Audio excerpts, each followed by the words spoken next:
Salut à tous. Abonne-toi à ma chaîne et mate la suite de votre actualité car 72 heures après le déclenchement de l'offensive militaire russe en Ukraine, le bilan des affrontements entre les forces belligérantes reste encore difficile à évaluer car la guerre de la communication étant l'une des armes les plus redoutables en temps de conflit, les chiffres sont généralement contradictoires de part et d'autre.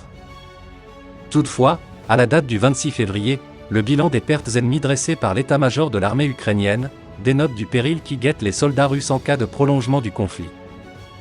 Selon TSNUA, média ukrainien qui affirme se baser sur des données indicatives de l'état-major général des forces armées ukrainiennes, du matin du 24 février au soir du 26 février, les troupes du pays envahisseur russe ont subi les pertes suivantes. Perte de personnel, plus de 3000 personnes, réservoirs, environ 100, véhicules de combat blindés, environ 540, pistolets, 15, SAM, BUK, 1, avions, 16, hélicoptères, 18. Impossible dans les conditions ubuesques actuelles de jauger de la crédibilité de ces informations.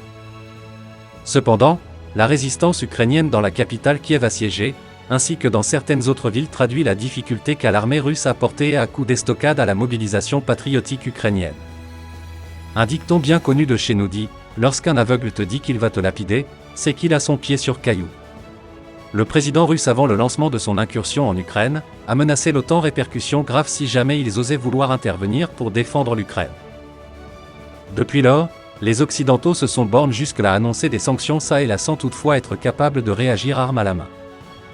En effet, ils craignent que le président russe mette en œuvre les menaces qu'il clairement proférait à leur endroit. En vérité, ce qui retient les Occidentaux d'une quelconque réaction armée est le missile balistique russe surnommé Satan II. De son vrai nom RS-28, Sarmam est surnommé Satan II par les Occidentaux, ce missile russe est le plus gros jamais construit. Le Satan II est un missile hypersonique, 7 km par seconde, et est équipé d'une technologie furtive qui lui permet de tromper les radars de l'ennemi. Il est de même capable de frapper une cible à 10 000 km. Sachant que la Russie et les USA ne sont séparés que de 8881 km et que la France n'est qu'à 6217 km, cette capacité place tous les pays européens et plusieurs villes des États-Unis dans sa trajectoire. Satan II serait équipé de 12 têtes nucléaires qui lui donneraient la capacité de détruire des pays comme la France en quelques secondes. Il aurait une charge de 40 mégatonnes ce qui le rendrait 2000 fois plus puissant qu'une bombe atomique. Satan II est développé par la Russie depuis 2009 pour remplacer le SS-18 ou Satan I. Jusqu'à présent aucun média ne pourrait nous dire s'il est entré. Or sommaire pays doté de la bombe nucléaire, nombre de bombes nucléaires, stockage des bombes nucléaires, obtenir une bombe nucléaire et réglementation juste de déclencher une guerre en Ukraine, jeudi 24 février 2022, Vladimir Poutine a rappelé aux puissances tentées d'intervenir dans le conflit que la Russie est une plus grande puissance nucléaire au monde. Moscou essaie d'instaurer un climat de peur pour dissuader les nations occidentales de prendre part à la guerre qui l'oppose à l'Ukraine, mais la bombe nucléaire n'est pas la chasse gardée du Kremlin. Les États-Unis, seul pays à avoir utilisé l'arme atomique, à 2 reprises, pendant la Seconde Guerre mondiale, mais aussi l'Europe, entre autres, peuvent aussi faire planer la menace d'une attaque nucléaire. Jean-Yves Le Drian, ministre des Affaires étrangères, a d'ailleurs répondu à la provocation du président de la Fédération de Russie. Vladimir Poutine doit aussi comprendre que l'Alliance Atlantique est une alliance nucléaire.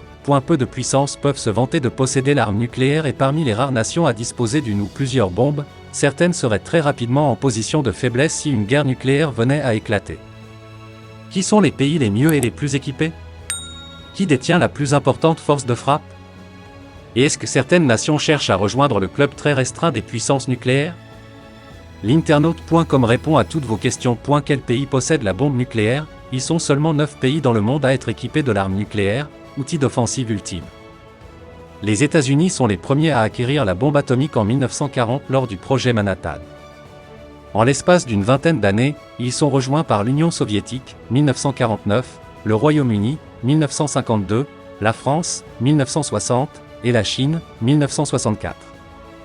Ces 5 nations sont les seules à être connues comme possédant officiellement l'arme nucléaire, les 4 autres puissances nucléarisées, l'Inde, le Pakistan, Israël et la Corée du Nord, s'étant emparées de la bombe nucléaire dans le plus grand secret. L'Inde, le Pakistan et Israël sont par la même occasion les seuls pays, avec le Soudan du Sud, à ne pas avoir signé le traité de non-prolifération des armes nucléaires, TNP, en date de 1968, la Corée du Nord s'est retirée du traité en 2003. Le traité international est la garantie de ne pas voir apparaître d'autres puissances nucléarisées. Qui détient le plus grand nombre de bombes nucléaires?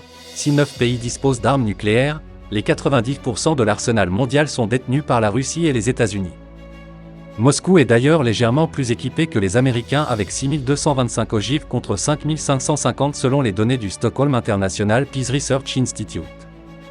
Arrive ensuite la Chine et ses 350 ogives, la France, 290, et le Royaume-Uni, 225. Pour les pays détenteurs de la bombe nucléaire par des moyens illégaux, le Pakistan est le mieux équipé, 165.